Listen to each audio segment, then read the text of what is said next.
hugging me.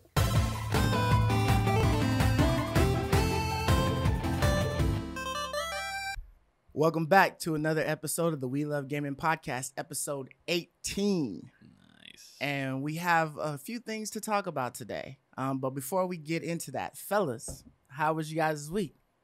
My week's doing good, like after that last weekend of the Alpha, Call of Duty Cold War Alpha. Yeah.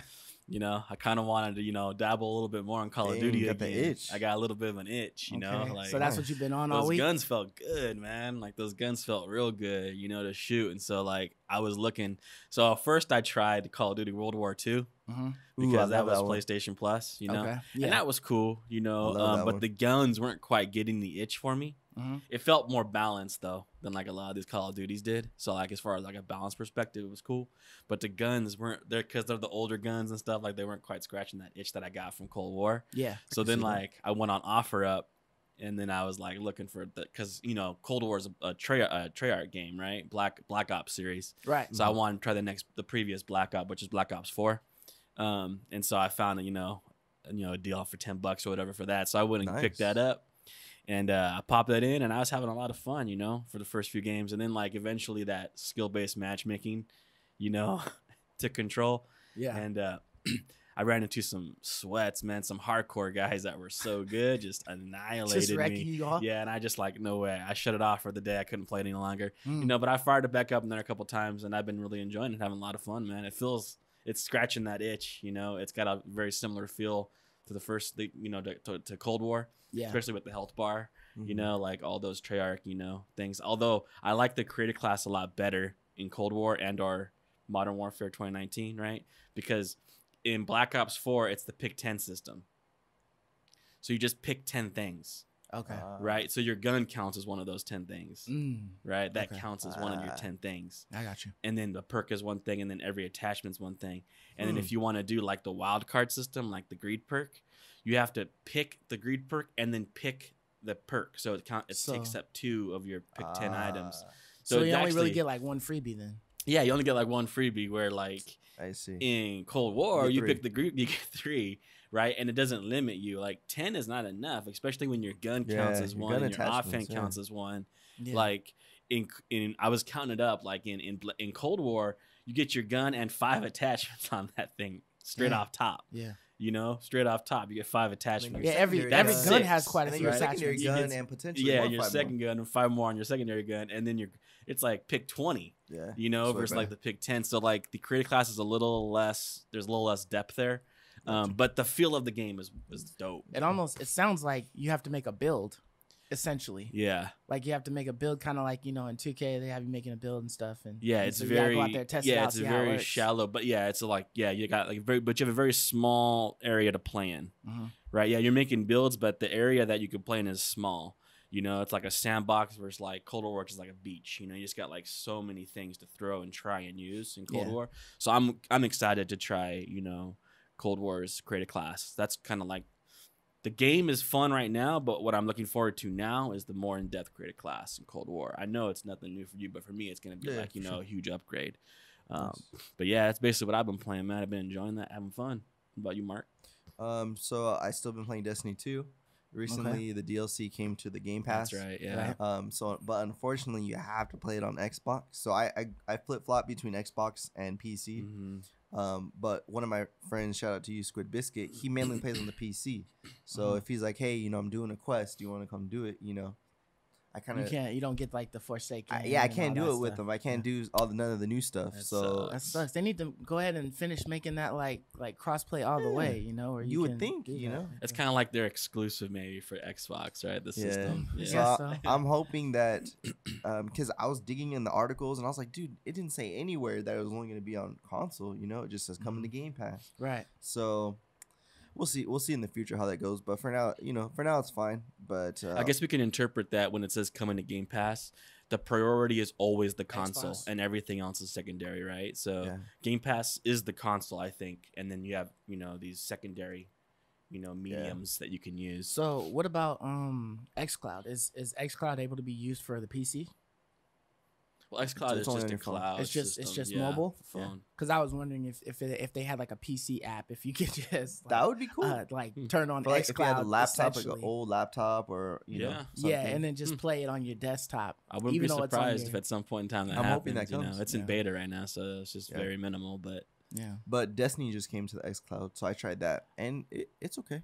You know, Mhm. did it have the DLCs on It has xCloud or the just first. It has like the Forsaken, and then the like last has all the trial or DLCs on something the like phone. that. Oh, it has all the DLCs on the phone. Okay, Yeah. nice. So I tried that. It's not as good as like when I was playing Batman, Arkham Knight. I think. Yeah. It's. I feel like single player offline games. Mhm. They're like a little more forgiving. You know, when it comes to like if you're playing like PvP or if you're in a strike and it's coming down to the wire. Oh, okay. That you latency can detect matters, the right? latency just a little bit on xCloud. Yeah. You know, I'm not gonna say that it's perfect Yeah. because you can see it when you're playing a multiplayer game. But when you're playing a single player game, It's fine. damn right? near right. Good enough. perfect. I was Yeah. playing this game called Remnant from the Ashes as Oh well. yeah. It's a great game. And you played it before? Yeah, I played it. That game's really good. Yeah, I don't know. It's cool. I don't know why it wasn't more like hyped. Maybe I missed. There the was a trend. little bit of like a hype I just because feel it was like forgotten. Dark Souls with guns kind of thing. A It's lot of people were tight. comparing it to Mhm. Dark It's Souls good. with guns. So I played that single player on the phone, and Yeah. it was pretty decent. So it made me like, Yeah. okay, I'm gonna go install this on my Xbox now. It's it's Nice. worthy. So that's kind of whatever. It's worthy. It's worthy of Hard my drive time. space, precious hard drives. Yeah, because hard I'm drive like, space. because like sometimes I just want to try a game, and like for those newer games, I'm like, okay, 40 gigs is gonna take me about an hour or so. So Mhm. I'll try it. I'll play it for an hour, and I'll be like, okay, let's install this on the Mhm. Xbox now. Oh, okay. So it's cool because it just instantly, you don't have to download the game or anything. You just start streaming it. So, Oh, okay. For the xCloud. so That's it's cool. pretty nice. What about you, Valley Servant? I'm kind of like you. I was waiting for the Destiny 2 DLC. expansions to finally drop on the Game Pass. Mm-hmm. And so between that and then, still messing around with 2K20, that's what I was playing on. So, just, on 2K20, just playing with my career just to see how the storyline was and Right. everything. Because, I feel like, there's nothing really that changes except for the my career storyline, so that's You're the playing that only on thing I really Xbox care right now, about. right? No, I'm playing 2K20 on PlayStation. And then And then I play Destiny Destiny, on Xbox, 2 yeah. on Xbox. Yeah. yeah.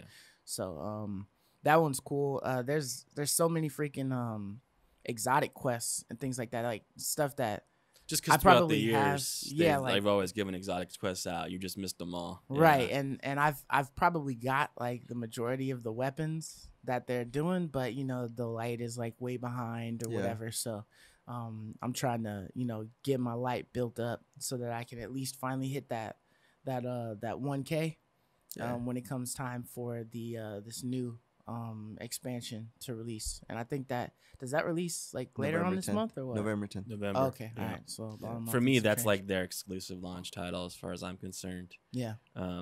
What's it? Beyond Light or something like that. Yep. Mhm. Yeah. Is there an exotic you're really having fun with right now? Like a gun that you like, maybe one that you remembered and you're excited to use again? Or are you using one right now? I'm just curious. Yeah, so like I pretty much when I went back into the game, what I had on me is just what I stuck with. And Oh, yeah. it was because it was great when I was playing it Yeah. before and I remember how it feels. So the one that I'm using right now for my primary is Sweet Business.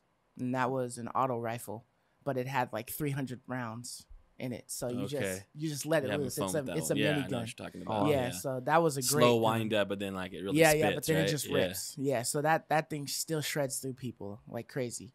And then from time to time I'll switch it, and the Risk Runner is like I love a the Risk Runner, really dude. great That's the one gun. that I use quite a bit. Yeah, that is a really great gun. Like- it's the submachine gun that gives you arc. If you take arc damage, you get to do arc chain lightning. But it Mm. just keeps the arc chain lightning converts into bullets. Yeah, so so you no just bullets have a either. never-ending shot. You just Yeah. once you get hit with something, then it's But the chain lightning's mean. Yeah, the Like, chain the lightning reason- is like instant Is that explosions. the one where of death. if you kill an enemy, like lightning hits them, strikes them? No, No, no, it's no. just It's like chain they blow lightnings. up and then Oh. lightning shoots from their body and then causes everyone else around them to Oh, die. snap. So it's just like If you massive take arc explosions of death. damage, so what I always like, because I went back on Destiny and that's what I had on my guy Yeah. from when I when I had logged in all that time ago. Right. And I was like, oh yeah, this gun, that's right, the Risk Runner. Yeah. And so I would just use that as like my main gun.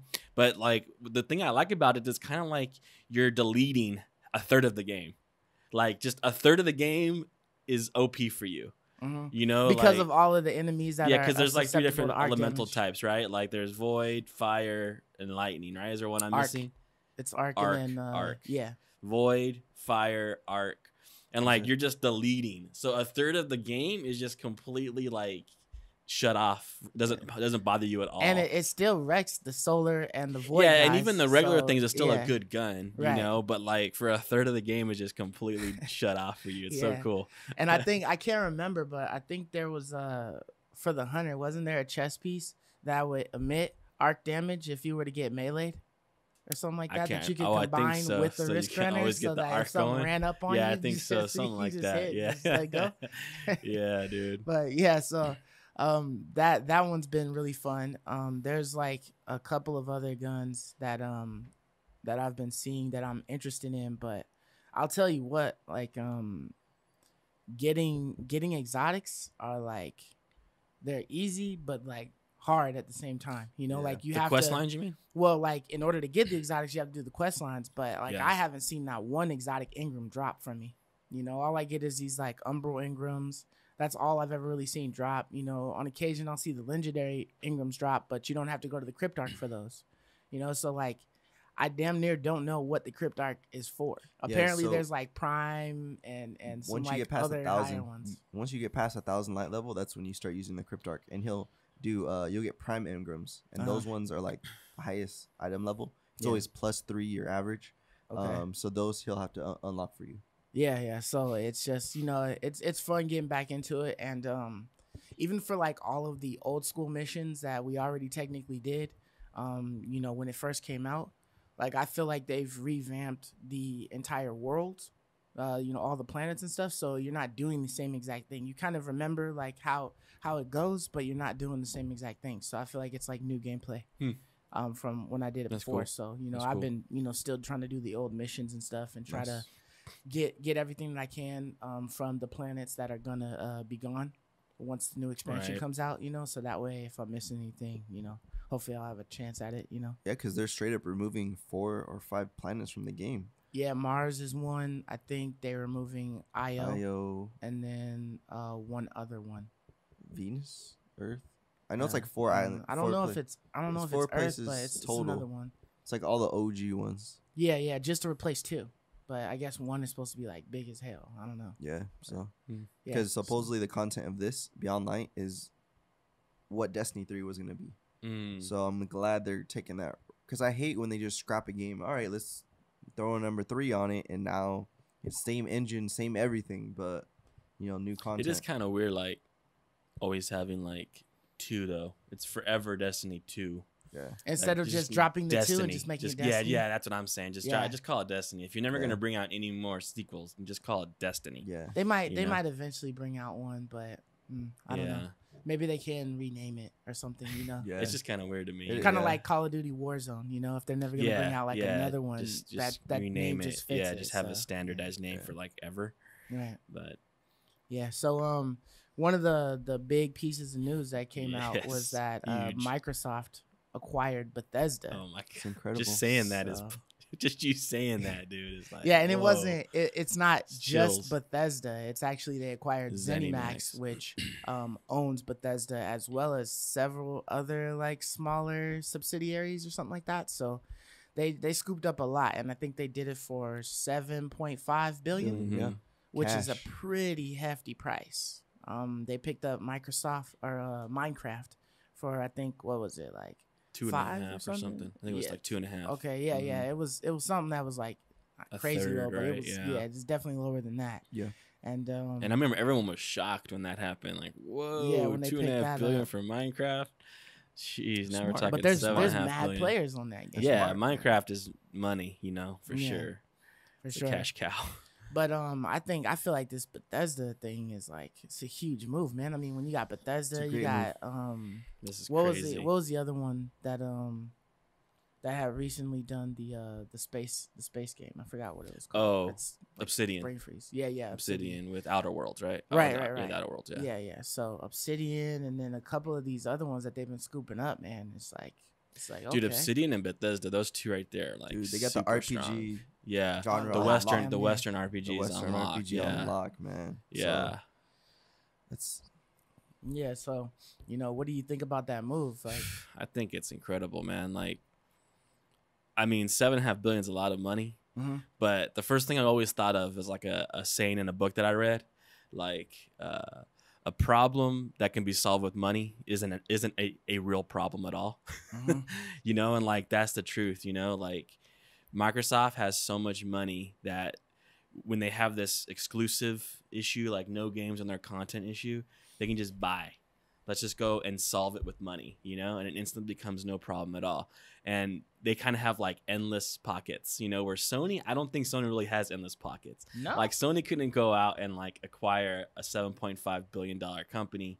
They don't, their revenue is not as high. I think they're like probably around 20 something billion a year, and spending, like half of what they make in a year on one company. I don't think, Sony's in a position to really do something like that, where Microsoft can do it like multiple times over, and so the first thing I thought was just selfishly was like, yes, Game Pass, finally get to play all these games on Game Pass, but I don't know what they're going to do moving forward. Like, are they going to make these exclusive, or are they going to still make them multiplayer and just collect all the money from the revenue? Like, what is the direction that Microsoft's going to take with this purchase? So I was reading an article, and I guess somebody had asked Phil Spencer like what was going on with some of this stuff, and he was basically stating that they were still gonna release those games on the other consoles. So they was gonna be on PlayStation, and it was still gonna come out, for PC, of course. Right. And so I think that's a smart choice, because I think so too. If you're looking at how big Obsidian and Bethesda are just by themselves, you know what I mean? Like, why wouldn't you want that money? It's an allure. Multiplat's huge. Yeah, it's an allure to say like, hey, I got the exclusives, over here. Come over here and play with me. But at the same time, like, now your allure is that, hey, these hefty games are for free over here, but you can still buy them and give me money over there. I have no problem with that. What do you guys make it like more performance based for the Xbox? Yeah, I mean, I think Game Pass is enough, right? Like, I don't think they have to make it exclusive for people to want to buy an Xbox, because the reason why you're buying the Xbox is to play it for free, right? Like, you get it, pseudo free, because it's only the $10 a month for Game Pass, right? And you get to play 100% of the game. So I think that's enough allure to get people to buy an Xbox. So yeah, why not just cash in on the other platforms and make the $70 a pop for each one of these games? Yeah. Because they have Game Pass. Game Pass is what changes everything. But what do you guys think about them paying like 3 times what the net worth is of ZeniMax? ZeniMax was worth $2.5 billion, and they paid 3 times that. I think they just really wanted it. You know what I mean? It's they needed it though, right? Like, they needed it, because this whole issue of them not having any games for their console has been a cloud. I don't know why they didn't do this years ago. Yeah, this has been a cloud over their head. They might have been able to catch that for a steal. Earlier, right? Yeah, if they had just waited. Yeah, or got it when they did. Personally, I'm really happy with Microsoft purchasing Bethesda. This was, a perfect move for them. Like you were saying, the argument was Microsoft has no games. Right. Microsoft has no games. But I feel like in a couple of years down the road, it's going to be Microsoft has all the games, and they're letting everyone play them, So they're just like, just imagine like they're a company, and you can go to their store and buy their products, or you can go to all their competitors and buy their products. So they're kind of winning either way. I'm very, very, very happy that Sony didn't buy Bethesda, because a lot of these games are awesome on PC as well. Doom, Skyrim, all these mods. Right. There's a cult following on PC. I mean, on all consoles, but I just feel like Microsoft will always release things on the PC. They'll never cut off PC, so that's good for a large population out there, and there's potential for them to just always release the games for all platforms. Which I feel like if Sony were to buy anything, they would never do that ever. No, you're paying $70, and also the Game Pass is the big difference maker. The reason why Microsoft can do that, release them for all platforms, is because they have the best place to play them, Game Pass, right? Where Sony, you're right. If Sony, that's why it's better that Microsoft buys.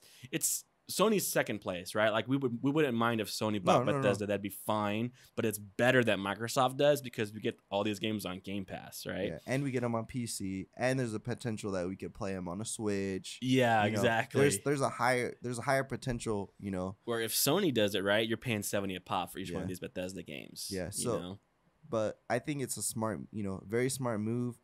You asked, the price that they paid. I think that they're setting the bar here. Studios are probably going to be up in their prices. Maybe that's the formula. The desperation, right? You multiply your net worth times 3 times 4, and that's how much you should be worth. It's obviously different for Bethesda because they have games that are iconic, that are they have the Elder Scrolls series. They have all these games Fallout. that they can legit charge whatever they want. These games, if they would have been 70, these are day one games that people buy no matter what. Like even Fallout, that game Fallout 76, I didn't play it at launch, but it sold a lot of copies for being a game that was, incomplete. So they have the cult following. So Microsoft is smart, and I hope that they continue to make these moves. And selfishly, like you, because I'm a Game Pass subscriber, I'm just winning every time they do this. I'm just I know we got EA Play, now we got Bethesda, on top of all Microsoft studios. Oblivion. This is incredible, man. A whole lot of indies going on Game Pass. I don't know, man. Like, it's getting harder and harder to buy a PlayStation. To want to buy a PlayStation. Well, I mean, I still want to buy a PlayStation because of the exclusives it's getting that they harder have. and harder, man. It's definitely, it definitely makes it so that you no longer want to pick a side. I'm just going to go down the middle and I'm going to buy both. Like, I'm going to buy the Xbox for everything that the Game Pass has to offer. And then I'm going to have my PlayStation so that I can play all of the exclusives that's there. And then it's just going to be a toss up as to who I purchase those, those third party games from, like the 2Ks and stuff like that, who I purchased those.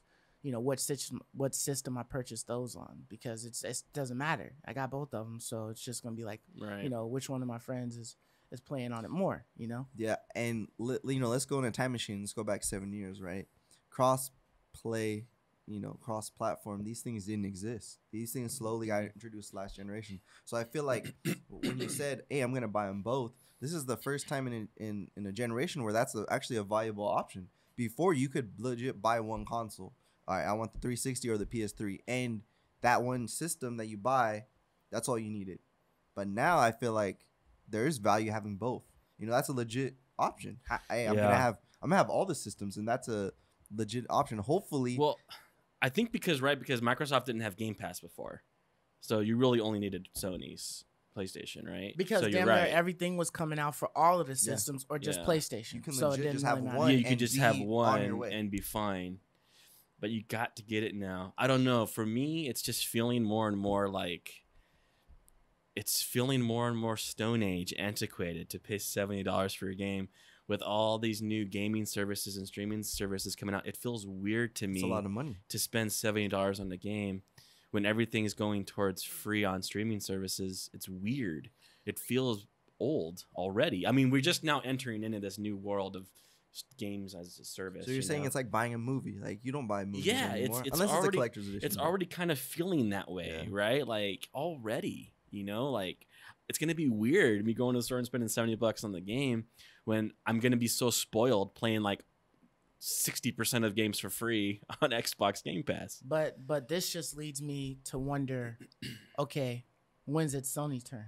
Because I don't think they're going to stay in that realm for long. It's already old. When you have so many other companies that are doing it, and they're already just getting eyes on them just because they're offering a large quantity of games for their service. You know what I mean? So I feel like Sony eventually, if they haven't already started planning it out, is going to be like, okay, here's our service, here's our price. we're giving out all of our exclusive stuff. I don't know why they're bringing a lot of their exclusive titles to PC. That doesn't really make sense. I feel like if you started them off exclusive, you should just keep them exclusive on there, because that's always a reason that people will come and play your system. And it should be like every exclusive that they have should be able to be played throughout all of their consoles. Like, okay, we ain't backwards compatible for nothing else except our games. So if you want to play God of War 1 that was on the PS2, you can do it. But all of that other stuff, you know, we're not supporting those discs. You know what I mean? That's how it should be. Oh, but yeah. I definitely feel like this was a good move. I feel like, you know, the Game Pass is even more awesome. You know, getting Bethesda and all of that. I just I have like I can't really imagine what types of stuff we'll be able to get with those two coming together. You know what I mean? Because I feel like it's no longer like Obsidian and Bethesda. It's like Obsesda or something like that. You know what I mean? Like it's like a combination. Yeah. Like anybody that's working similar. at Bethesda can come over No, to they're Obsidian super and similar help work companies out on too. that. Yeah, they're really yeah, similar. very similar. Right. I mean, Obsidian has taken you know, things from Bethesda and, you know, and just expounded on them. Like, this is the future though, right? Like, imagine this is what because Sony's going to have to do this, but why haven't they? Why haven't they already made the Sony collection, all the Sony studios, like every game Sony's ever made on a subscription service? They have 120 million PS4s just recently sold. Imagine if just like half, 60 million of them were paying a $10 to $15 a month subscription to play all of those Sony studio games. That's the way of the future, man. The way of the future is us paying a couple subscription services a month and we get all the games. Like, that's the way it's going. That. You can envision that, right? That's what's going to happen. My only concern is it seems that Microsoft either has a limit to the number of games that they're willing to offer or that they can offer, because they slowly rotate games out of the process instead of just keeping them there like for all time. You know, it's like, okay, you know, you got like a month to play like these 4 games, you know, before they're gone off Game Pass, and then if you want them, you'd have to buy them. So it's like, are they gonna do that for all of them, or maybe they're slowly weeding out the like quote unquote lesser games so that they can make room for like all of the bigger titles, you know what I mean? And just contracts. And just make it so like, you know, you can do that or what, you know. I wonder what's going on with that, because it seemed like you just want them all. Yeah, like we were saying, they just make deals, you know, and it's always going to be fresh. They're always making new deals every month, every day, every second. So that's just going to be one thing, you know. Like I said in a previous podcast, hey, I downloaded all the Batman games. Actually, I did before, but now they removed all the 2 OG ones. The Asylum and Arkham Asylum Arkham and Knight? the 2, you know, the one from 2011 and the they removed those. So I downloaded them at some point, but when I went to play them, they were no longer working for you. Yeah. So okay. So you just have the option now to purchase them, right? Correct. I still have the game on my system, but I don't have to purchase it. I mean, just like Netflix, movies rotate in and out. Yeah. It's just, but it's the notion of that's the way that the future is going. When we go to Netflix, we're not pissed off that a movie is gone now, and then we're just, we'll watch the next thing over. Yeah, I watch the next show over, right? I'll just find something else to watch. Yeah. Like, I think that's what's going to happen with gaming. Like, okay, I'll just find something else to play. I have 200 games to choose from. You know, 80% of them I haven't played yet. You know, I'll just find something else to play. Yeah. You know, and then they'll just have things rotate in and out. And the way of spending $50, $60, $70 for a video game at GameStop is over. That's why GameStop had to make some changes too. They're switching over to, you know, online Amazon-based type service as well. But I see games, like you said, like with movies, just kind of like becoming a thing of the past. Yeah. You know, just like CDs, records, rest in peace. You know, these man, physical when those things. MP3s came out, it was a wrap. Those physical things disappeared. You know, especially when it's a service, you don't have to buy like each individual movie. Like, I'm fine playing. My beef with digital, because we've had this discussion before, is paying $70 for the right to play it. I'm fine paying a subscription service and borrowing it rather than giving it back. Because it's so much cheaper. That I'm fine with. You know, that's the digital direction I'm willing to go in. And Microsoft is, man, how smart. I don't know why this. We always say this. Why wasn't this done sooner? Why didn't they do something like this sooner? Probably because they got to get all their ducks in a row. You know, with putting all I think they stuff took together. the L this generation, so they had a lot of time to figure out, all right, what can they do to make a difference, right? Yeah. So PlayStation, they'll probably have to take the L before they do something innovative like this. You know, because they're behind. Because Microsoft has xCloud, they have game. Like, I agree. They're in behind. a good spot. They're in a good spot. I know you're a Sony boy. I am too. I always have been. Well, it's funny even seeing you play. It's funny even seeing you in Xbox in your room. Like it's funny even seeing that because you've never played them. Well, no, I mean when the OG Xbox, right? Yeah, the original. When the Xbox came out, I think along with the PS3, I was playing. I had both of them. I was playing them both. You know, I was a Halo fan. Halo 1 and then Halo 2 was just where it stopped at for me. But I have a 360 in the garage somewhere collecting dust. You know what I mean? So, but that's just the last system that I was like, you know what? There's really not much to offer. And then, you know, my friends that I have, you know, they weren't playing Xbox. You know, you were on PlayStation. So it's like, okay, well, if I'm gonna play with him, I might as well just get the PlayStation because it's nothing going on the Xbox. And I don't really got any games that I'm just like salivating over. You know what I mean? It's been almost like 10 years since a Fable. You know what I mean? The last time that was on 360. So, you know, there's nothing that I've been missing out on like that. Everything that has been releasing has been coming out for the PlayStation as well. And there's been maybe like a good solid handful of games that were just coming out for the Xbox that was like, oh, I kind of want to play that. But then again, they weren't like fantastic games. So, you know, it wasn't like, you know, but you think I gotta Sony's model's still fine? Well, I think that I definitely think that Sony needs to change what they're doing, right? They kind of have to get on with the times. And I think they are. I think that they have something in the cut somewhere that they are perfecting.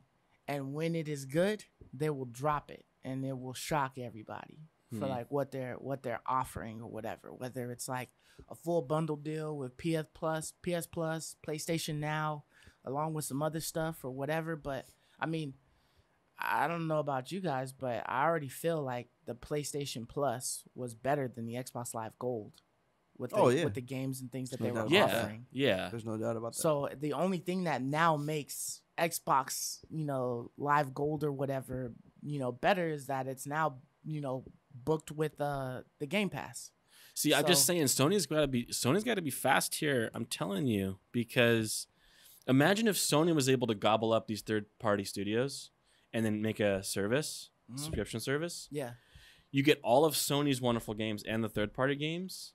Now what reason is there ever to play on anything other than a PlayStation, right? But now Microsoft is striking first. They're gobbling up the third-party studios. Bethesda, right? Who knows what they'll buy next? Right.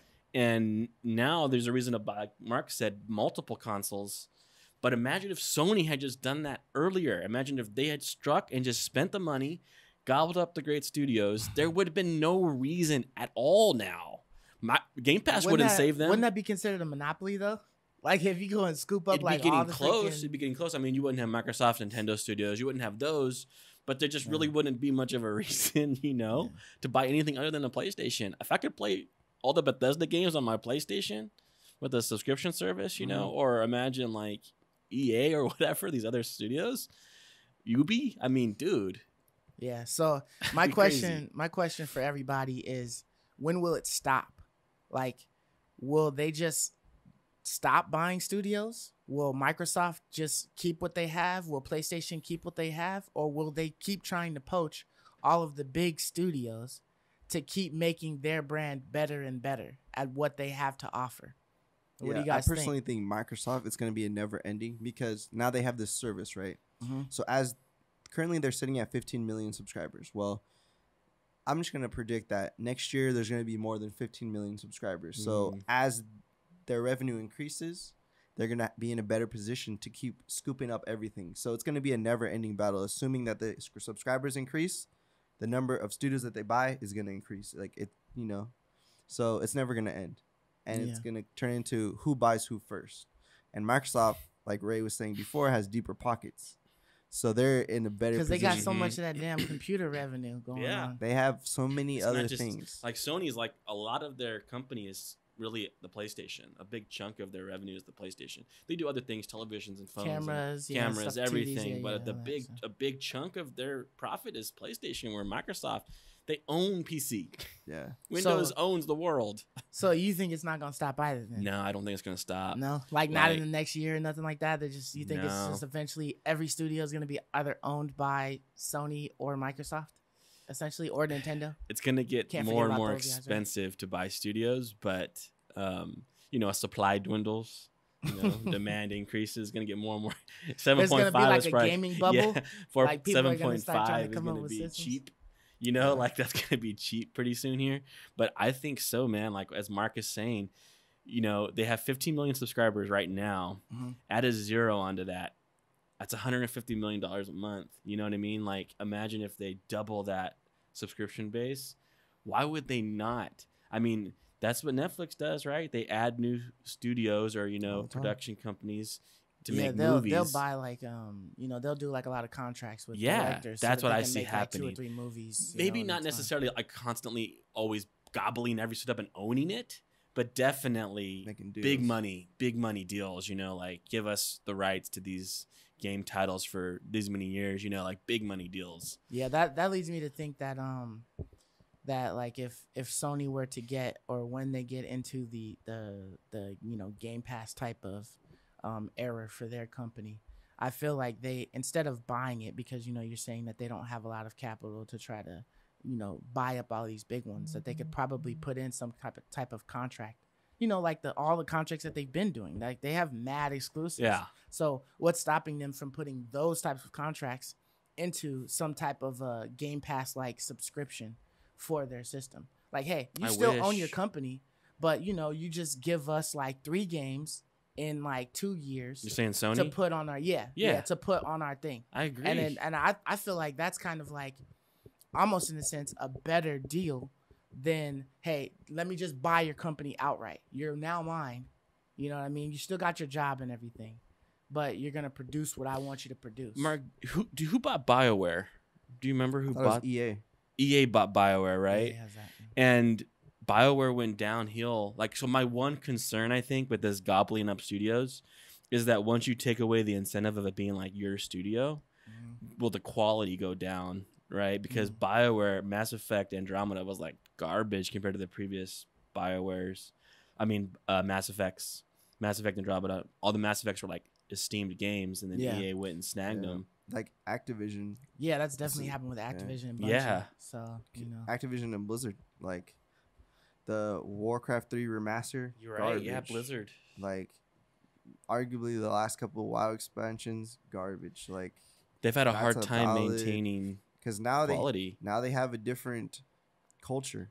Now it's the stakeholders. Now it's all these executives. It used to be, hey, this was our studio. We're all like diehard gamers. Now our bosses, instead of being a gamer like Ray, it's some Joe Schmo who I don't even know if the guy plays games. I don't even know if the guy has an intimate knowledge of all the games we're making, and he's calling the shots. So yeah, he's just trying to get it up to a Fortune 500 company or something like that. So I think those are the risks you take. And, going from BioWare to EA, I mean, we know we know how EA is. They're just getting a game out. A company like Blizzard, they used to take their sweet, they would delay things as long as they need to. If they had to reinvent the game, they would reinvent it. Yeah. But when you have a big pressure, now when you have this big company breathing down your neck, you don't have that luxury anymore, But also at the same time, when you start scooping up all of these really big companies, these good companies, you have a larger employee pot to pick from. Like if you want, okay, I have this idea for a new IP. I want the best people from this game. I want the best people from that game, this game, because that's what this is going to entail is, these 3 or 4 entities. So let me get all of these people from here and bring them over to here to work on that. You know what I mean? It's like, it'd be like job security for sure. You know what I mean? I'm sure there's a lot of times where there's, game developers that, it's a little dry. With like the amount of employees that they can have working on one game. So it's like if you don't have nothing to work on, you kind of sitting on your thumbs or something, But maybe this is an opportunity to get people active. Maybe this makes more games come out just because they have so many people. Well, to it's pull going to from. be like Mark said, EA pumps games after game out, but the quality is worrisome. Yeah, going back to Blizzard for a second, the founder of Blizzard, co-founder of Blizzard, he literally yesterday they just announced their new company and they have 2 game studios. So it's interesting. Why would the co-founder of Blizzard quit Blizzard? Start his own. You know, I think that says a lot. Situation I think that says a lot. You know, I think that says a lot. So I think we'll see that. You know, I think Bethesda, we'll see a small group of Bethesda probably bounce. Like, you know what? I don't want Microsoft calling the shots. I want to call them, because that's how it is. Let's face it. Yeah. Like, creating games is art. You know, like, if you're creating it, you know it best. If someone tries to tell you what to do, I think it's fair to say, I'm just gonna make it how I want to make it. I mean, that's what hurt Destiny, Bungie, right? Yeah. Like, we know now that EA said no. Trying to get you're more gonna chop money the and game stuff up. like You're that. gonna make it this way. That's what made Activision. You're gonna chop it up. You're gonna make these parts DLCs. You're gonna make this, you know, all the revenue streams we can create. Ruining. They didn't ruin because they, you know, Bungie, they're like the best at making shooters. You know, they just know gunplay perfectly, but the scope and the depth and all those things that we wanted from Destiny weren't there. You know. Yeah. For all of our YouTube viewers, in the comments below, put down if they should keep on buying up like everything. Like, you know, how do you feel about that? You know, and let us know what you think. And, you know, we can converse down there in the comments about this, because I think this is big. But if they were to be purchasing everything, what would you want to see, like, Xbox purchase next for their Game Pass? Like, what company would you want them to purchase next, Ray? Well, what I would want them to purchase personally is I would want them to purchase Ubisoft. Okay. Like, Ubisoft is one of my favorite third-party, you know, developers. Like, I've almost always liked the games they've produced. Right. Yeah. You know, the Assassin's Creed. Assassin's Creed are really great. Yeah. You know, so I've always been just a huge fan of Ubi. I always look forward to their E3 show, their E3 presentation. And so if they somehow gobbled up Ubisoft, I mean, that'd be much bigger purchase, right? I would think, than Bethesda. I think Bethesda's big, but Ubisoft's probably, it's one of the big 3, right? You know, with EA, you know, that's what I would selfishly want, because then I would get all those great Assassin's Creeds and all these, you know, wonderful games that I love on Game Pass. What I think Microsoft needs to do is they need to get some type of Japanese studio, some type of JRPG direction, something. Start going in that realm. Yeah, start trying to collect subscriptions over there, you know, in the Far East, you know, like, so something like Square Enix, you know, get the Final Fantasies on Game Pass. That'd be a big move. You know, Dragon Quest, you know, like, get those kind of games on your platform, and now you're going to start seeing those Japanese sales rise, which they've always struggled in Japan and you know, the Asian continents, where Sony just demolishes over there. If they can get that going on, then I think that's the big next move. Some type of big Japanese JRPG type studio, I think, is the step they should take. Yeah, for sure. What about you, Mark? I just wanted to make a comment on that. Yeah, I think Ray is right, because they need to tap in that market, because those markets over there are locked. Sony and then Nintendo, like, and then Microsoft is like, and after it's so, you know, they're a drop in the bucket, you know. But yeah, that's a good market, you know, that they can start, you know, because they just need to expose as much people to Game Pass as possible. So if they can do that with just 1 or 2 games, you know, that might be enough for another audience to be introduced to a bunch of games that they never, you know, got to play. Yeah, like, they might still buy their Nintendo and PlayStation, but they're gonna buy an Xbox now, because $10 a month, why not? I get to play all the Final Fantasies, all the games? I get all these awesome JRPGs that I love too, and now Microsoft has got themselves into that, you know, that's market, a foot in the door into that market. Yeah. So personally, I think a company like Sega is a good purchase from Microsoft, because it's so broad. They make such a vast array of games that appeal to everyone in, you know, all areas. Like, they own Sonic, which is, you know, a very you know, revered franchise. They have weird games like Super Monkey Ball. They have like a lot of a good catalog of games. Yeah, I think it fits well with Rare Studios, because they've got like Banjo Kazooie and all those. Mhm. They have platformers. They yeah. have they just have a vast array of good games. Mhm. So I think something like Sega would be fantastic. And then I want to say a studio that I don't think they should buy, even though I love it, is like something like Rockstar. I just feel like The art, right? Huh? The art. Yeah. Mm-hmm. So like something like I don't want them to buy something like that, but Yeah. something like Sega, which the games are pretty good variety of game, appeal to a lot of people. Yeah. Get something like that. I think that definitely works with their E tag, Yeah. E for everyone. Oh, yeah. You know what I mean? I think definitely buying Sega would work with that really well. And I wanted to point out there was like some weird rumors from I don't know if you guys heard about it, but there's like a lot of rumors from Sega employees themselves. Mm-hmm. Because there's like some picture of I think someone from Japan who worked at like the Sega headquarters, and then she put her hands like an X next to a box, and then she like posted it on Twitter or Instagram or something like that. Oh yeah, And people are I like, heard rumors of that. people are like, what? That's interesting. Like this is weird. Like this is very weird. A Sega employee in Japan yeah. posting her hands like this with a box. She was really saying "suck it," but yeah. So who knows? She was saying, no, we don't want this crap. yeah. Take this back. I mean, it'd be cool for Microsoft to have like a cool iconic image like Sonic, right, for their company, especially in the Asian countries. That's probably more so what they're getting is like that image, rather than like the games, because I think the games would be more popular over there in the East. They're not as popular, I don't think, here in the West, a lot of the Sega games. But having a cool iconic image like Sonic would be helpful for them. Well, I mean, right now, what's like Microsoft's like mascot? Yeah, that's what I mean. Like they don't have. It's Master Chief, It right? used to be a Master Chief, yeah. And it's not really like I don't know if Master Chief's popping like Now that, it's what, you know Phil what I mean? Spencer? Is he the mascot? Phil Spencer, he's the mascot. So I feel That's like right. I mean, I guess, right? He kind of is. That's what I Yeah. think of now. Yeah, I think of Phil Spencer. I Yeah. feel like Sony has like a lot more possible mascots on their Sackboy, roster. Kratos, all Right. sorts of images that we know, think of. Drake, Drake, there's like a bunch of them that Ellie, come to mind. Even like yeah. Spider-Man, like Spider-Man, yeah. yeah, because they own Spider-Man. Yeah, I Yeah. think of Spider-Man too, and I think of Sony. Yeah, for sure. What does So Microsoft have? It'd be definitely interesting to see them try to, I don't know if you remember back in the day, but like Spyro was like a big Mhm. Sony PlayStation Mm-hmm. character, Love Spyro, along man. with like Crash Bandicoot. You know what I mean? Like they always had Yeah. them on their front lineup because they Yeah. were very kid friendly, and Mhm. they would do sales well.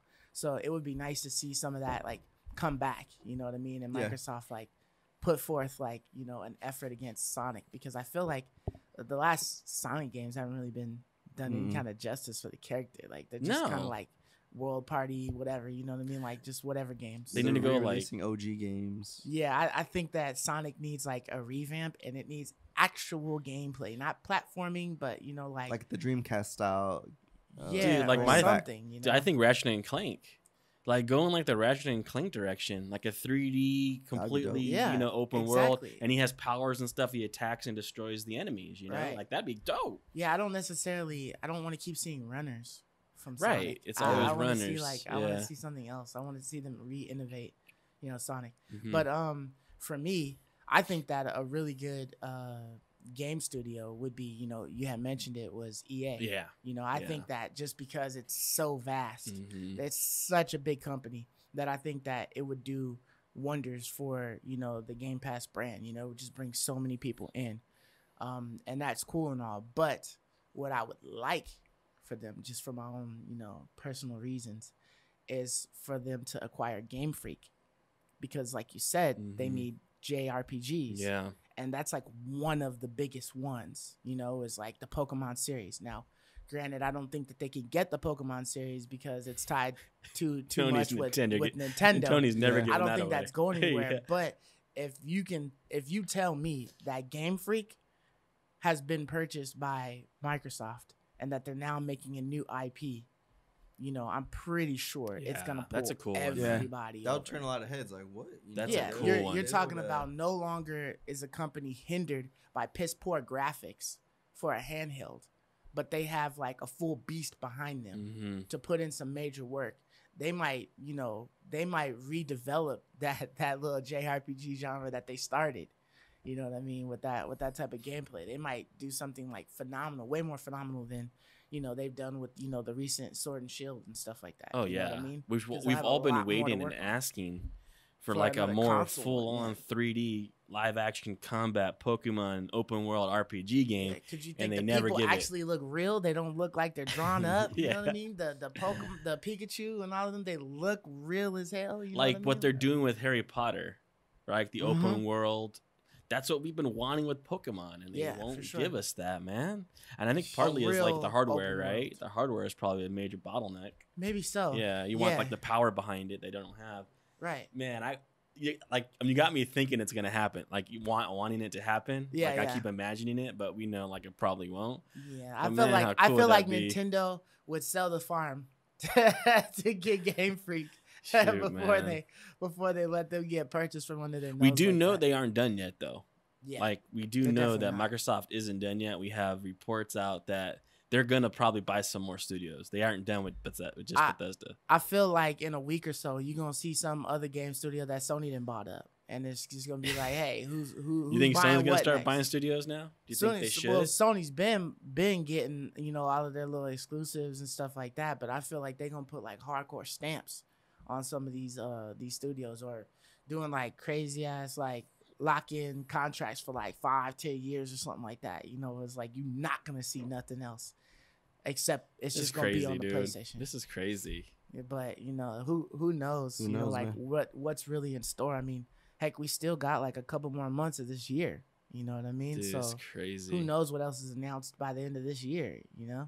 Like, how did Sony get all? I should look back on the history of how Sony got all their studios. They had like Naughty Dog and Sucker Punch. You know how they got these studios, because they're really great studios. I'm wondering how much of it is like Sony just, discovered unseen talent in like certain studios and then bought them cheap and then turned them into these great, because Naughty Dog is like Rockstar level quality. Yeah. Like really incredible. It's Santa Monica. It's literally always set the bar for all PlayStation games. Like every time they've dropped like one. games in general. Yeah. Right? Like in the Drake Uncharted series, like right.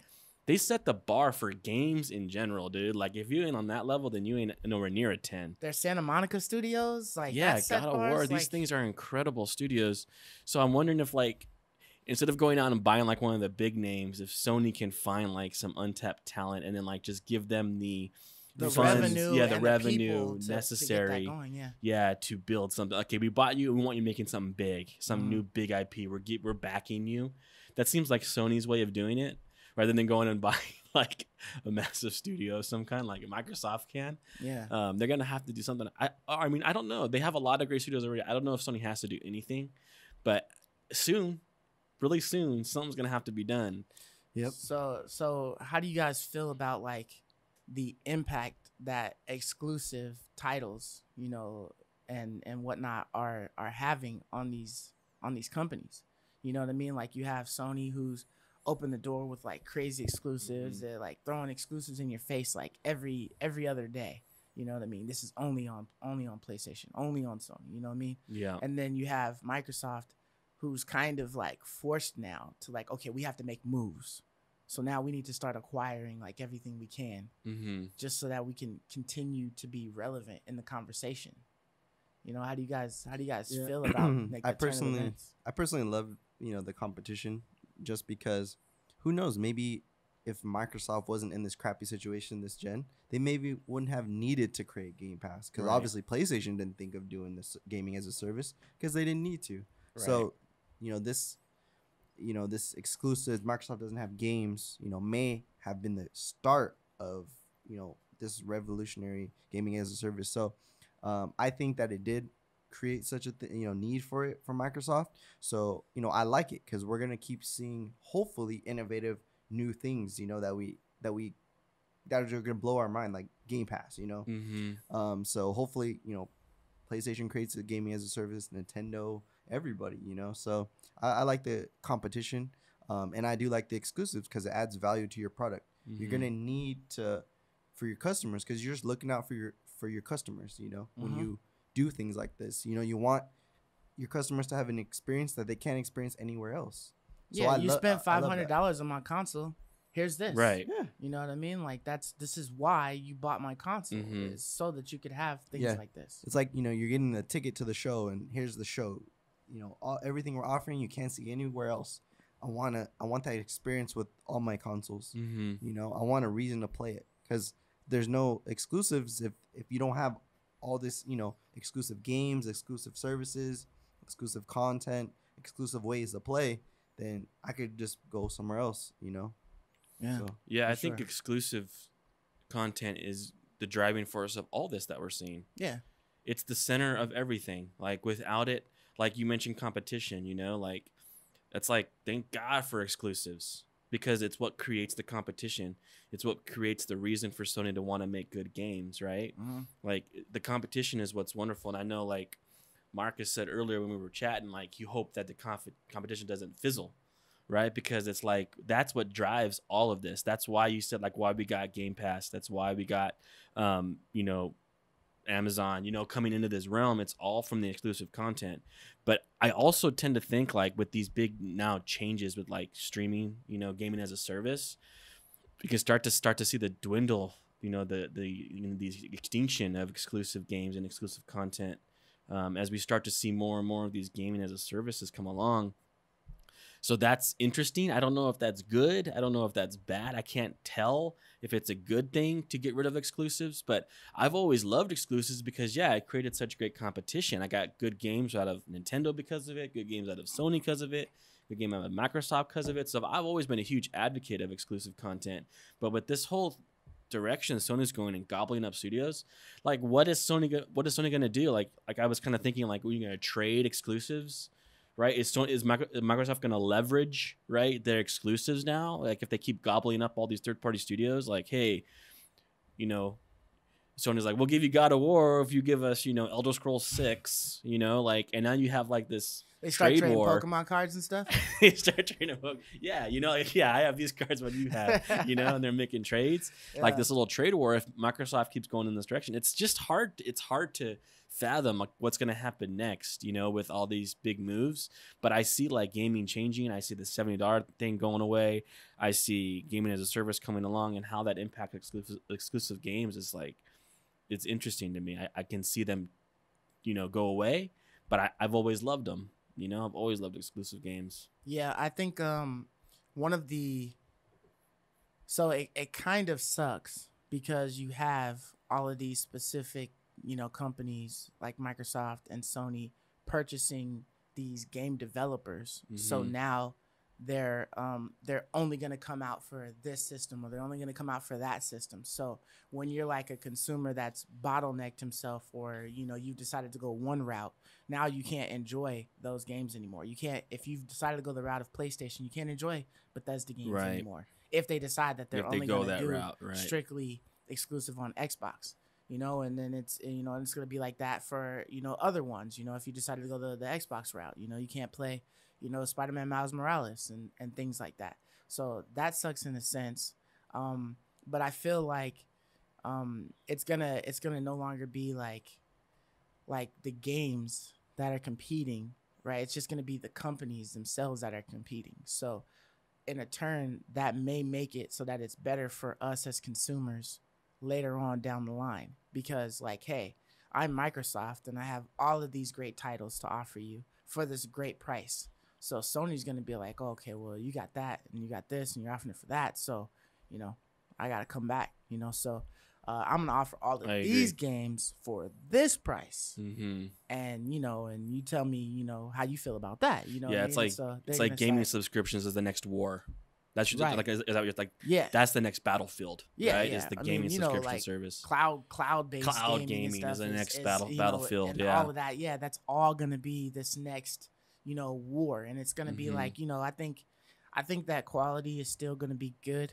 Like, I feel like no matter how many companies PlayStation has bought within the last couple of years, all of their stuff has been pretty top notch. That's true. Like, if it's an exclusive, they're not giving you trash. Like Horizon Zero Dawn, Spider-Man, the irregular Spider-Man, and now Miles Morales, God of War, Last of Us 2. Like, they give quality stuff, and it does not seem like they're just pumping things out. It seems like when we get the shit games, it's always from like the third parties or whatever, that we're trying to like get something out because they've been postponing the game so long or whatever, or they need to start seeing revenue. So they're willing to throw some crap out there, hope it sticks, and then they just go with the motto that I'll just keep improving it later so that you'll eventually like it. I think it goes all back to like what Mark was saying earlier about artistic liberty, right? I think Sony gives their game developers that artistic liberty. Like, we just want you to make a good game. So you take full reins and do what you want. I don't think Sony had a word probably in how Naughty Dog made Last of Us 2. I don't think so, because I'm sure Sony would have had some things. Why would you hinder that, right? Well, when you've already had a big hit like The Last of Us? Exactly. You know what I mean? Like, why would I touch and Last even of with Us God 2? of War, I think, do it. Make what you want, And I think like that's why it's cool when like Microsoft or Sony, I'm hoping Microsoft does the same thing. Don't hinder Bethesda. Let them create. Let them feel like it's theirs still, like it's their baby. Don't get in the mix like Activision did and ruined Bungie, ruined some of these studios, ruined BioWare, right? Like if it's Sony or Microsoft and they do that, if they let these developers, have the liberty to be as creative as they want to be and make the game they want to make, then I think I can see your vision being true, where we get like the best of both worlds. We get great games and we get cheaper games, and then the consumer wins in both ways. I do worry that the Activision situation could happen, but I think so long as these companies allow these developers to keep their liberty, you're going to see great content, I think. Yeah, like I just have solid faith in Sony so far that they've been able to maintain quality. That's a good point. You know what I mean? Like I haven't seen too much, because Microsoft like just started acquiring like all of these, these studios recently to try to compete. So I don't know what's in store for those, how they'll those manage them and things like that. Yeah, but I'm hoping that they definitely just basically like help the game developers to create those good quality games. Like, hey, we got the Game Pass. There's plenty of games available. We do not need to push this game out right now. We want to make sure that it's up to par and good. So like do whatever you got to do. If you got to push it, I got 5 other studios that probably have a game that's close. You know what I mean? So relax. Do what you got to do. Yeah. I think we're in good hands with Microsoft, because let's pick a game, for example, Minecraft, right? So I went from the PC, then I went to Xbox, then I went to Switch, then I went to PlayStation, and then it had, integration on the Switch where you could bring over your achievements. They did cross-platform achievements. Oh, really? They did a lot of interesting, innovative things with Minecraft, and I feel like they didn't run it into the ground. They created Minecraft Dungeons, which I think it got above average reviews. It was a fun game. So I think we're in good hands with Microsoft, because from the technical aspect they can do a lot. From the money aspect, they have, deep pockets. Yeah. So we just need to hope that, their management, which it seems like they're on the rise, it seems like they are putting, all their bets into Game Pass being successful. So I think because they're the underdog in this scenario, I think that they're willing to, do what it takes to create solid games. They need a next big hit. They need a next Halo. So I think right now they're willing to, cower a little bit and let the studio. I'm hoping they're like, all right, Bethesda, we need your next game to be the best Elder Scrolls that was ever created. We need your next Doom to be the best Doom, because that'll add, they'll get the brownie points. How many millions of subscribers, right? They'll get more subscribers and they'll get the credit. They're not making the game, but since Microsoft bought Bethesda, their Metacritic score has increased. People look at things like that. So who knows? At the end of the day, what's gonna happen? But I think you brought a very valid point that I didn't consider. Yeah, Sony, all their exclusives are, I'm not gonna say perfect, but they did not muddy the waters on anything that they got involved.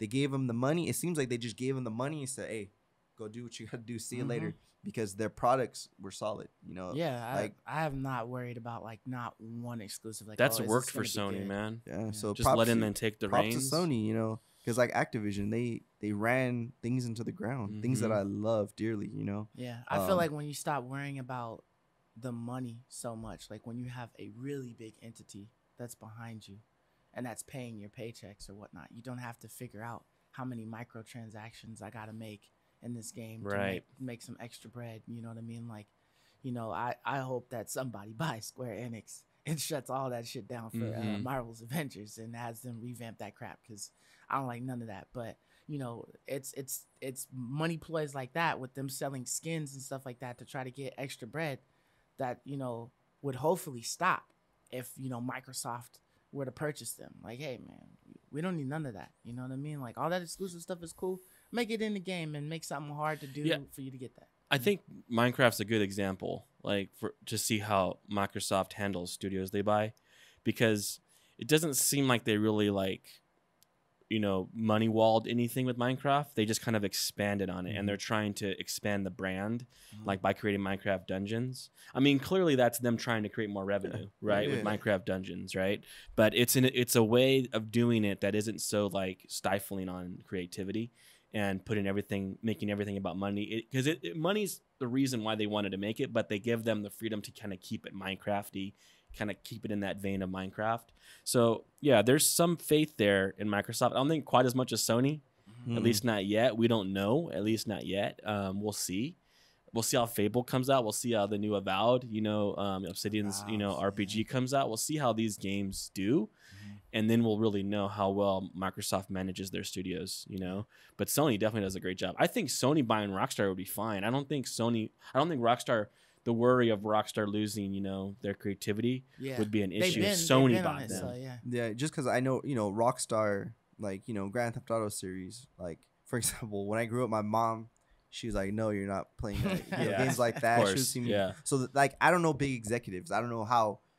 We need more audience members to buy this, right? Yeah. I don't know how their mind is going to be. You know what I mean? But I'm just going, like, I'm making the generalization that it's a great point. Are, like, it's a great little point. more conservative and, you know, so that worries me, like, you know, things like that. But, you know. If there's any studio that could, I think, do it, I think Sony. Yeah, but like you guys, you know, absorb Rockstar and they'd still be the same studio. Yeah. So I wanted to ask you guys, you know, last week the Xbox pre-orders had dropped. Yeah. Were you guys able to get anything? I tried. So I logged on at, you know, 7:50 in the morning. They were supposed to start at 8, you know. I logged on, you know, went on to Microsoft.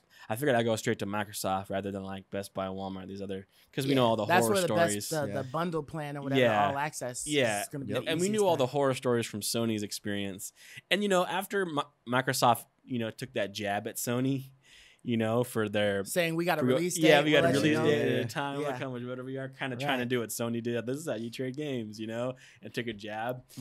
Sony did it right though back then because they followed through and it worked. Like they, you know, they memed it would work. Right. But so I'm thinking, okay, I think it's gonna be much easier. You know, I bought into it. It's going to be much easier. I'm going to go in. They're ready. They're prepared. This is Microsoft, right? No servers dropping, nothing like that. Yeah, you know, they got the infinite pockets. They got these servers ready to go. They're going to be able to handle as much volume as they need to. Nope.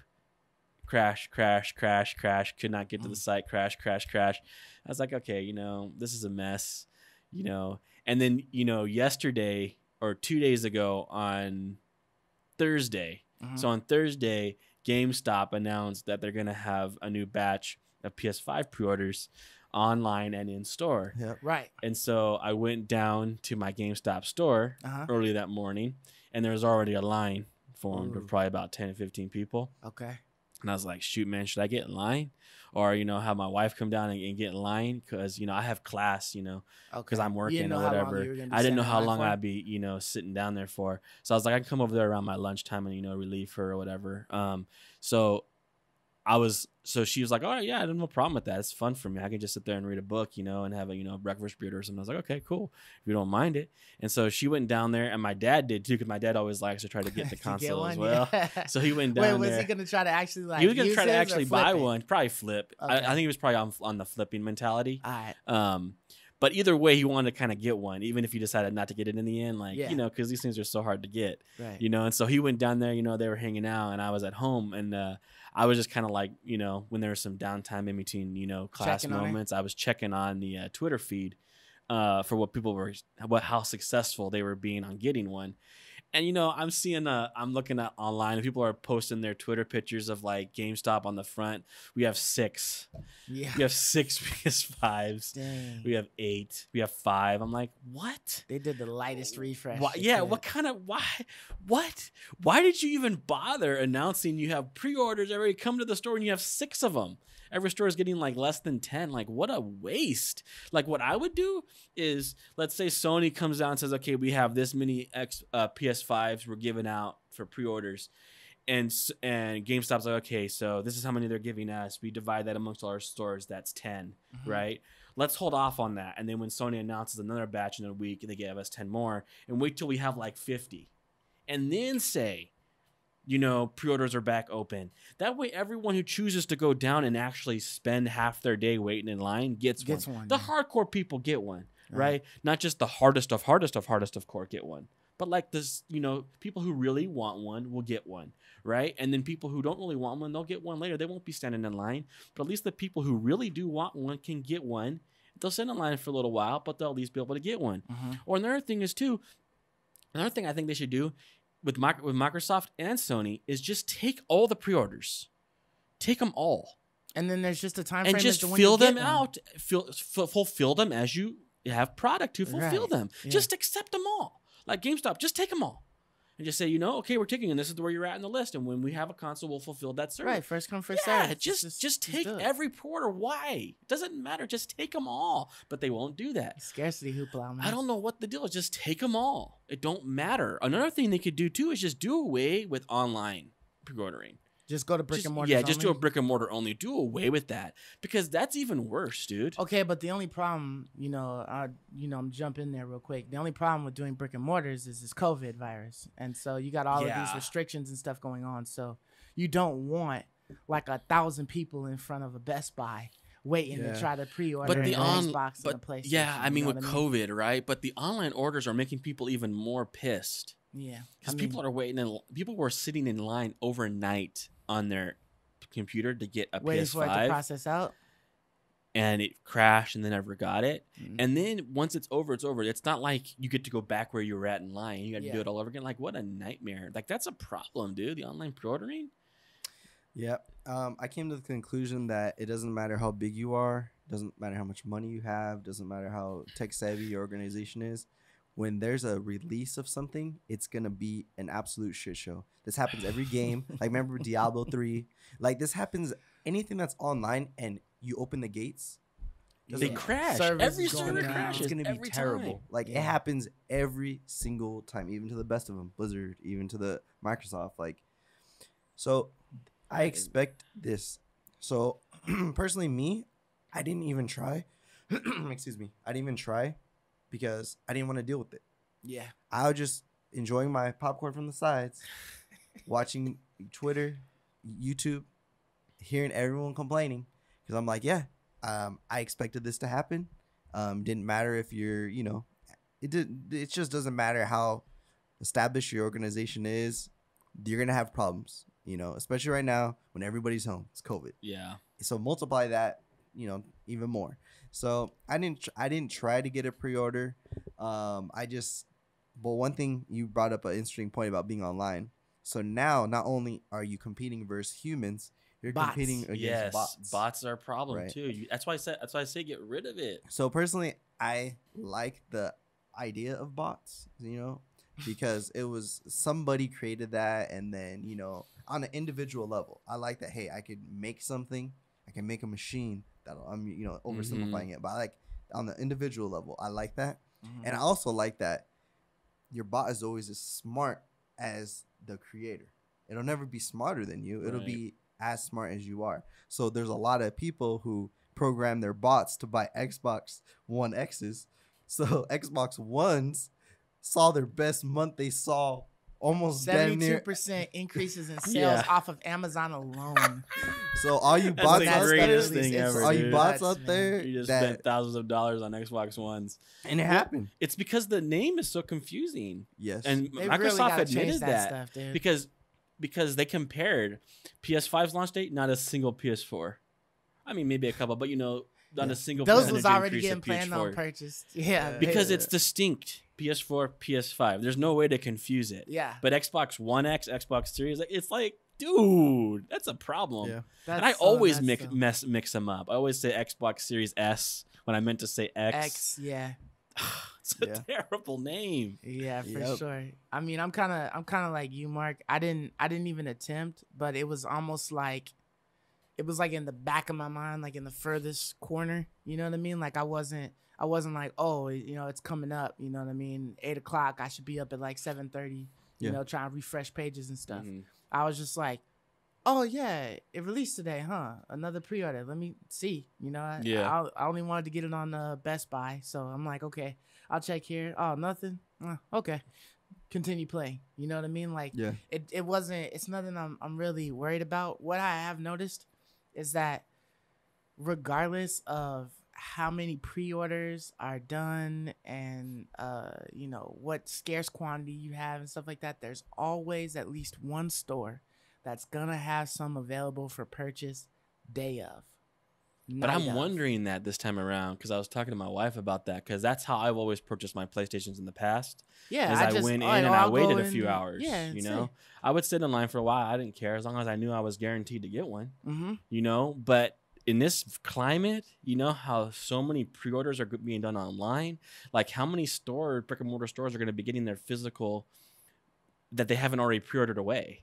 Like I don't know. I'm like a little bit bothered by that. Mm-hmm. Okay, so it's fine, having pre-orders online. Limit those because of bots. But if someone physically shows up to the store, you should just accept their pre-order and just fulfill it as you receive stock. And it's crazy too because like a waiting list. Yeah, just like a waiting. Yeah, just give me a waiting list so I know that I'm on the list to get one, and people will stop panicking over this junk. For one, we don't even need to buy one of these things. There's nothing to play on them anyways. But it was crazy because I have a little story. When I went down to GameStop yesterday to try to pre-order the PlayStation again, the manager came out and said, "Nope, we're not getting any. We have no PlayStations. We're not getting any PlayStations today." Even though GameStop had just announced they were getting more. But they were going to get some. He's like, I hadn't seen any email, so I don't know. I hadn't seen any email, and so everyone starts to like disperse. And one guy who was pretty close to the front, he was like second or third in line, was like, I'm not moving. I'm not going anywhere because last time this happened, when you guys launched the PlayStation 5 last time, I called in and you guys said you didn't have any. And then I came in a few hours later and you guys had some. So I'm not buying it. I'm sticking right here. Yeah. You go check that email somewhere. And so he stayed, and like people had left, and like a few kind of like, oh, maybe, and they kind of consolidated back. Yeah. And I was pretty far back, but I wanted to see what would happen. Right. So I kind of stuck around, just kind of like, pull some popcorn out and see what would happen. Sure enough, dude, the manager came out and they had like 5 PlayStation 5s. Wow. The dude was right. Hate that they were about to disperse. He was about to give up his spot. He had waited there since like the middle of the night. He'd been waiting there all night. Dang. And he's about to give up his spot. I was like, man, it feels good when justice is served, right? Like he was right. And he got one because he was one of like the first 3. So he got one. And it was because of him, those other people who stayed with him got one too. That manager dropped the ball. GameStop is not good, man, at customer service. So yeah, it's like the combination, right? Of retail sucks. For everybody who works retail, man, I feel for you guys because that job is ass. Like it's just terrible dealing with people, just in general. And retail, you're selling something, it's even worse.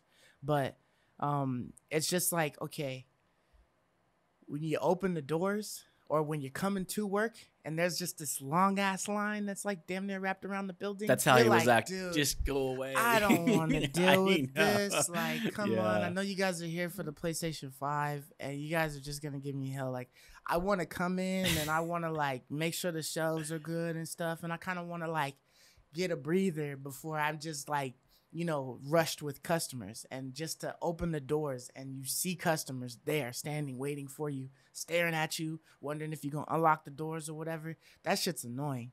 So I understand why that manager would come out and be like, no, we don't got nothing. Like, we didn't get nothing. Like, please just move. Like, if you're just trying to buy a game that we have right now, boom, you could do that. we got a list of pre-order games. You could do that. Do not wait out here for this PlayStation. It's not coming today so far. You know Here's what I the mean? thing, But though. they're losing their customers doing that. Yeah, that's less business you have. On Twitter, there were people posting pictures, like I said, of the GameStop store having a picture on the window showing how many PS5s they had. And then, you go to the store and there's 6 people out front, and that's it. Yeah. No one else is going to come get in line because they know they because only the have picture is 6. saying 6. This guy didn't do that. How come he didn't get an email? Of course he did. All the other managers did. They all knew how many they were going to get, but he didn't. Like, he dropped the ball. Like, that's what I'm saying. Like, you're right. I agree. I know the feeling, too, because I worked retail as well. Yeah. But, like, the bottom line is he dropped the ball. He should have been on his email knowing. How do we all know GameStop is dropping, but you don't, and you're the store manager? Yeah. So, like, the problem was with him. He messed up. He had egg all over his face, but because he could have avoided that whole conflict if he just put that picture out there saying there's 5. We all would just turn around and walk away because there's already 5 people waiting. Yeah. Oh yeah. Yeah. For sure. And mess, man. Total mess. So we did get some news announced that Amazon has decided to join the games community and create their own little like xCloud type of thing, and it's called like Amazon Luna, right? Amazon Luna. So this is supposed to be subscription based, along with the other 1,000 subscriptions that Amazon got to offer for you, and it seems like it could be interesting. I mean, Amazon is I would want to say it's like $1 trillion company, but I don't really know. I don't know if it's the first. I don't think it's. I think Apple was the first $1 trillion company, right? Or I don't remember. Anyways, go ahead. Amazon's big as hell. Yeah. And for them to start going into this, game streaming world and trying to offer, these game services, it's pretty crazy. I feel like they've got a lot more room to succeed where Stadia couldn't. And as far as Xbox, xCloud is concerned, I don't know if they're going to be able to compete with xCloud, but I'm sure they have a good chance. I mean, they offer it's essentially supposed to offer like all of the games that would be available for PC on this thing. Yeah, so it's a $5.99 service. This service is different than xCloud because it's going to be web based. So they're using the WebKit. So it's all going to be based on a browser. So now they're going to be the only ones available on iOS. Yep. Right, because of this. Oh. So they're going to be on iOS. They're going to be on everything. And they've decided to run straight through that gate. Okay. Yeah, they're going to be on iOS, PC, anything with a web browser. So I'm tempted to see if your web browser on your console can run it. I don't know. But that'll be something, interesting to consider. Dude, that would be like a crazy loophole. Like you just playing it on your PlayStation, but you're using Amazon Luna. Well, you have to link the controller to. Well, I mean, if you're playing it on your system, I don't know. Anyways, yeah. I don't know. So I just think it's interesting that Amazon's jumping into the gaming scene. So consider that they already own Twitch, right? So they own the biggest streaming service. Microsoft failed. They couldn't do it. So they have the data. They know what games people are playing. They have all these insights. Yeah, Amazon Prime, which is Twitch Prime, which they just giving you like mad games for free 99. You know what I mean? So they have the data to know. So I feel like they can make a lot of data driven. Okay, these games are getting this much traction on Twitch. Blah blah blah. Let's make some more. Let's get this game. Right. So they have the brains. So if I don't know about Google Stadia. I personally don't like Google Stadia because, check this out. If you want to play a game on Google Stadia, you have to buy the game and then you could play it on Google Stadia. Right. That's BS. It's like, if I buy the game, can I also play it on PC? Like, I'm just paying a full price for a game, Borderlands, whatever. I'm paying full price for this game, and then it's just, in some cloud somewhere. It's not like PlayStation or Microsoft where I have something, So, but this is just straight up, you're paying $5.99 and you get all these, great games. I was looking through the catalog. There's a screenshot of the catalog. It's pretty much every game on their catalog is on Game Pass. Which is very on Luna Pass. On the Luna Pass. So that got me questioning, a couple things. So we'll see how this service comes out. I like that it's on, you're going to be able to stream it on your phone. I like that, it's on iOS. You can still play it on your PC. You can still play it on your PC. I like that it's Amazon because they have great infrastructure, so I know it's gonna play fantastic. But it worries me that if they get into the exclusive game, I don't want to deal with having to play on a web browser. I want to play on my PC or a console. Yeah. If Bethesda would have been bought hypothetically by Amazon, that would have sucked. Mm-hmm. So I'm really hoping that Amazon is not getting in the. It could be, In the exclusivity race. Like I would hate to have to. Oh gosh. Okay, now I have all the consoles. Don't say it. But now I need to subscribe to it. all these don't things. Say oh, it, Marcus. Man. Please don't say it. That'd be rough. Dude, That'd like be this is a nasty. direct competitor to Game Pass, right? Is This that who they is a see? direct It's not. competitor. Yeah, because it's not competing with Stadia. Because Stadia is garbage. Yeah, so this Sorry. is competing directly with Game Pass, right? Microsoft basically kind of started this all off, You with forgot the Game about Pass. NVIDIA. Yeah, the Nvidia had one too, right? Yeah. But Microsoft is They kind of ain't like, surviving. yeah, they're the one you're competing with Microsoft, right? Right. And this is cloud gaming, right? It's in the web, it's in the browser, but it's cloud-based gaming, right? 4K. Okay. Yeah. See, that's my one issue with it. Like, why I think Game Pass is just better, because I like downloading the actual game onto my console and playing on my console's powerful hardware. I know it's gonna work. I know it's gonna be snappy. I know it's gonna be responsive. That's right now. I don't know if cloud gaming is good enough yet to provide the service that gamers need for a good experience. I just don't know if the technology is there yet. Yeah. So I'm not on Luna yet. Although I'm intrigued by it. I like a $6 a month subscription with all these games, and there are a couple on there that I want to play, like Control. Like I haven't played that yet. That's supposed to be a really cool game, So there are a couple cool ones. I haven't bought into the cloud gaming yet. I much rather know for certain it's physically on my hard drive and I'm going to have a great user experience, which is why Game Pass is just still a jaw dropper to me. Like they own this realm right now, but I like that there's going to be competition. Competition's always good, Yeah. Have you guys by any chance downloaded Stadia since it's free? Mm-mm. No, because I don't even know if they have any free games or anything. I haven't downloaded Stadia. I know there's a free trial as far as free games. I know Destiny is on Stadia. But here's another BS I want to talk to you guys about. So now you play on Stadia. Guess what? You can only play with other Stadia people. So if I play Destiny, right? If I play Destiny, if I play Borderlands, like who am I playing with? Stadia. Who am I? It's one thing if they said, hey, all the people on the back end, this is a PC. So you're playing with PC people. Cool. Because now people that don't have gaming PCs, they can get into, hey, I'm playing with my friends who have, right. There's those people that only PC. So I can see the edge. But this, you could only play with Stadia people. That's ridiculous, dude. But I want to give praise to the Stadia. The only thing that I like is that they're giving life to certain games like Orcs Must Die, right? So Orcs Must Die, the only reason why it ever came out was because Google funded the production of the game. It's a timed exclusive on Stadia, and then it's going to go to every other console. So the only good thing is that at least if it wasn't for them paying for the development of the game, because they wanted to say, hey, we got this game, come play Stadia, but Stadia's garbage, so, It's like Movie Pass.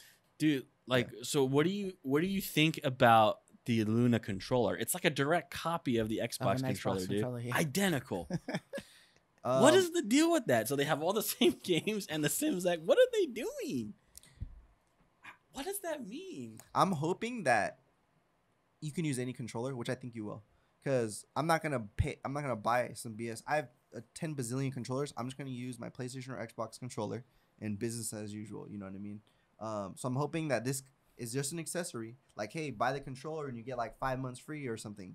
I'm hoping it's a bundle like that, because if you have to use that controller, nope. How are you a competitor when you copy everything the competitor does? That's a good point. Amazon Basics, my guy. Yeah, Amazon Basics is always a copy of some of the most popular stuff that's getting sold on Amazon by other people. Dude. Amazon says, oh, I can make it and I'll make it cheaper. And then they put it out and it's like, oh, damn, this is the same exact product. It just say Amazon Basics on it. Okay, bet. So they just say, okay, let me scratch off the Amazon Basics and let me write Luna on it. We're good to go. Put it out there. Yeah, because that's what it seems like. It was just a copy of an Xbox controller. It's straight copying 100%. It's a straight copy, like identical.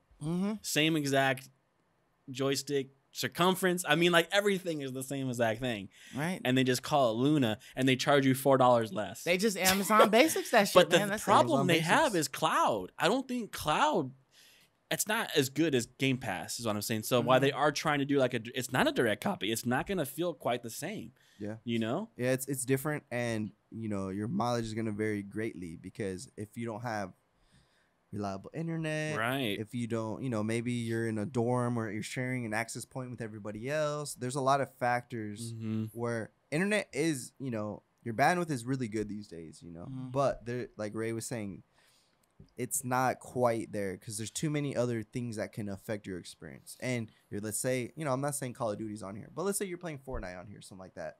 You can't do that. And it's down to the wire every millisecond.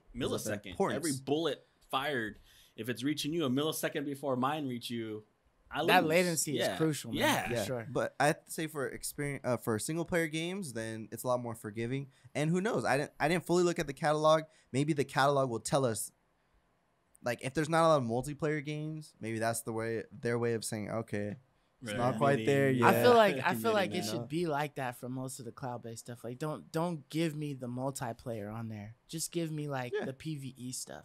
Yeah, I would be totally fine if there was nothing but PvE. Because cloud ain't there, man. Cloud ain't there. I don't know if it'll ever be there. There'll probably always be slight latencies compared to directly on the console. Yeah.